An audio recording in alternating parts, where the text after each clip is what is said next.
The picture says it all. Grace Oberst, wife and mother of two, at death's door. She was just slipping further and further away, and nobody knew why. Her bouts of consciousness were fewer and farther between. Seeing her pulled out of the ambulance, I was so stunned at how bad she looked. She looked like she was dead. Grace Oberst, with a severe case of West Nile virus, a disease transmitted by infected mosquitoes. More than likely, she got it right here at her suburban home in El Cajon. I was sitting on the back patio, and a friend came by and said, "I'm going to take you to emergency." And I said, "No, I'm fine, it's the flu." I do remember at that time, though, thinking I've never felt like this before. And it did present itself just like a regular flu. She was very lethargic, vomiting. She was still running a real good temperature. So at that point, I was talking to my sister who was taking care of her and said, it's not right at this point. It was dangerously high. And that's when the next morning they decided to better get her into the hospital. Grace's husband, David, was already at the hospital being treated for a stroke. When Mom got off the ambulance, Dad was already at the hospital, and then Dad collapsed in the ER with another heart attack. I always assumed I would be the first to go because I've had 6 heart attacks and 6 strokes in 8 years. First heart attack was a massive coronary. I always knew I would go first. And for the first time in my life, I really, really was terribly afraid she was going to go first. I don't think you can really put words on that. To have both of your parents at death's door and not knowing who's going to go first, and we didn't even know what was wrong with Mom, and just the stress of not knowing that was killing Dad. Finally, the answer came. And my husband and I were watching TV, and there was a piece done about West Nile virus, about another survivor.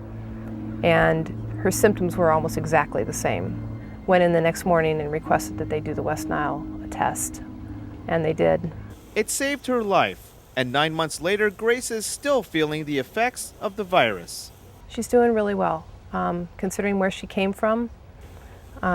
She's still tired and maybe not physically as strong as she used to be.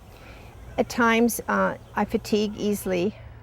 Stairs can be a challenge for me, especially going down. And at times I do have a little bit of memory loss. I know what I want to say, but it's kind of difficult at times to say it, but it's definitely getting better. I just was out of it. I don't know what to say. Unconscious, but I just wasn't there.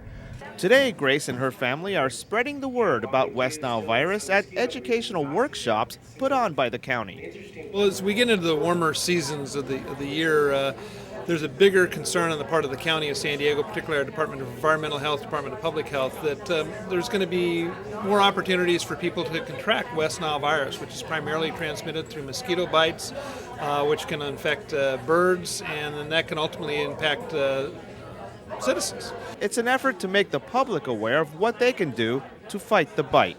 The big message and the big concern and the big problem throughout the county is our backyard breeding sources, because those aren't sources that we can get to on a routine basis with our vector surveillance program. For Grace Oberst and her family, it's an experience that has brought everyone together. Makes you realize life's short. Something like this you never in a million years expect. You try to drive safe and take your vitamins and do all the things, but this is something that you see on TV. You don't really ever think it's going to happen to you. I didn't expect her to survive. I found myself for the very first time having to think seriously about life insurance and funeral plans. It really has made us value life together much, much more.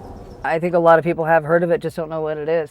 And the education definitely needs to be out there for it, because it's not as uncommon as we might think. I mean, Mom got it.